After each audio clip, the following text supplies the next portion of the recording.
In my last video, I talked about the subject of Charles Manson and cults. And in this video, I want to get a little bit more into Manson and how he was able to hypnotize people, which you could also call a literal casting of spells on people, psychological spells, and how this relates more broadly to how cults and religious leaders are able to brainwash people. Now, a lot of people think Charles Manson was crazy based on some of the things he uh, would say and do in interviews.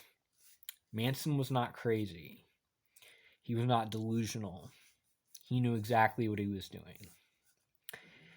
Uh, and I had an epiphany about this when I watched an interview which really looked like the man was crazy.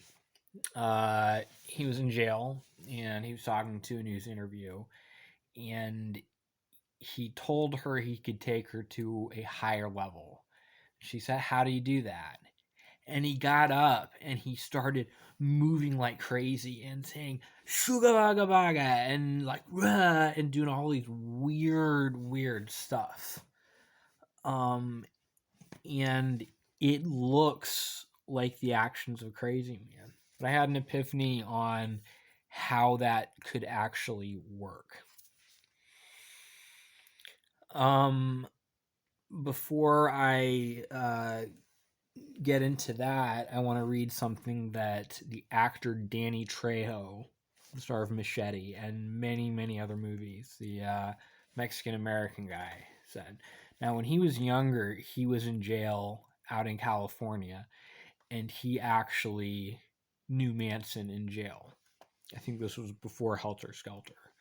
Or not, I'm not sure. But he said that Manson was able to hypnotize people into having the experience of taking drugs. He said about what Manson was able to do to him. I'm not sure the technique, but he said, quote, even before I fake fixed, I could taste it in my mouth. By the time he described it hitting my bloodstream, I felt the warmth flowing through my body. If that boy wasn't a career criminal, he could have been a professional hypnotist, someone who went to high schools and state fairs and got people to come on stage and act like cats and stuff. Manson knew exactly what he was doing. And he could change up his personality and behavior in order to convince people to believe whatever he wanted them to believe, if they allowed him to.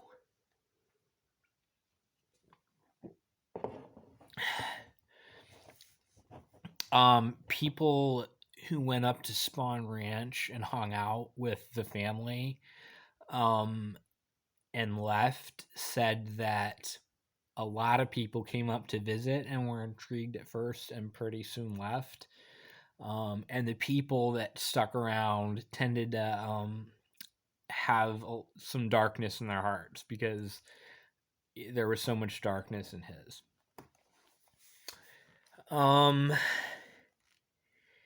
Now, some of his behavior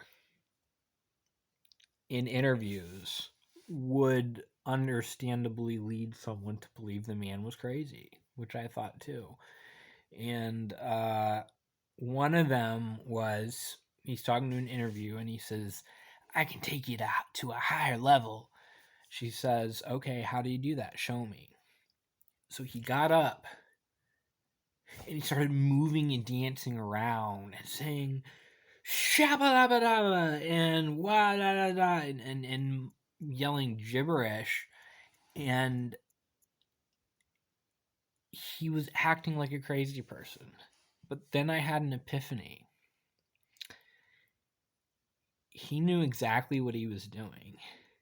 And there is a way in which that could work. So in actually giving somebody a spiritual experience, which he could then pervert by then giving his own narrative. So one of the keys to having a spiritual or enlightened or semi-enlightened state is that the um, the inner voice and logic we apply to the world uh, fades away, and all that's left is just pure awareness. And that's how Zen koans work. The teacher gives the student an impossible riddle, and they keep on trying to solve it, keep on trying to solve it until suddenly, aha, I can't. And then all the logical structures and inner voice fades away, and they're left with pure awareness. Well, somebody watching Manson do something like that uh, could very easily have that experience because you're trying to make sense of it and you can't, and you become suggestible because all of that fades away, and then you end up, and here the perversion comes in when you give your trust to somebody who's going to take that and say, see, you have this experience, here's what it means, and you got to follow me. Well, this is, in I think many cases, exactly what cult leaders do, and religious leaders who aren't necessarily uh,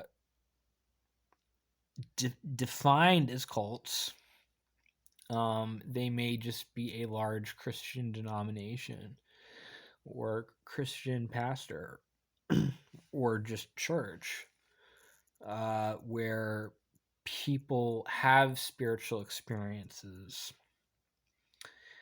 uh, in part because there are some pastors who are really good at hypnotizing or brainwashing people, and one of the ways is to get them to let go of logic, let go of trying to make sense of what's going on, and just give over their trust to the leader.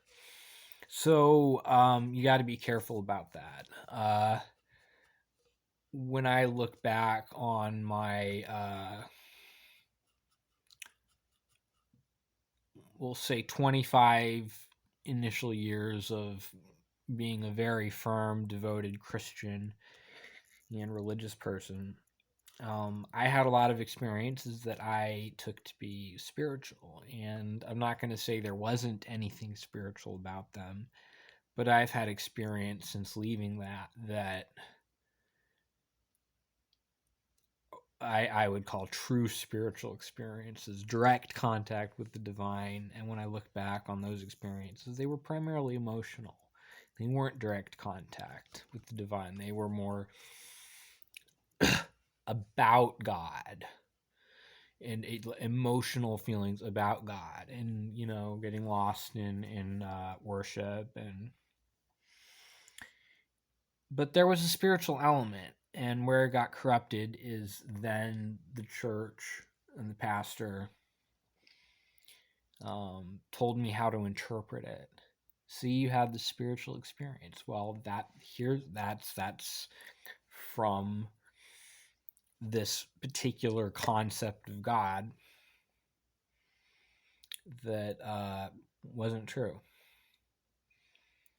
So those are my thoughts on Manson, cults, brainwashing, hypnotism, casting spells. Casting spells is usually thought of as a metaphysical, magical concept. But it's a valid it's a valid concept. There is such thing as casting spells on people. Um, and there are metaphysical elements to it because the mind is intrinsically tied to certain metaphysical, spiritual um, properties. But even if you don't believe that, it's still valid as a concept, just psychologically, because in effect, that's what it does. That's what hypnotism does. That's what brainwashing does. Is it weasels its way into your mind and you can't get out of it and you're trapped. Like a witch could cast a spell that keeps a prisoner in a castle, but there's no walls or chains keeping them there. It's their own mind telling them they can't escape and causing lack of awareness, or turning them into zombies of a sort. And that's something cult leaders, religious people, and hypnotists can do. So those are my thoughts. Thank you for watching. I don't know what I want to get into next. It might not be anything directly related to this, but I will continue some thoughts on this. I would like to talk about cults that a lot of people get sucked into because they don't think there's any way they're cults. Jehovah's Witnesses, Scientology, true cults. It's not very common that people get converted into them, as far as I can tell. But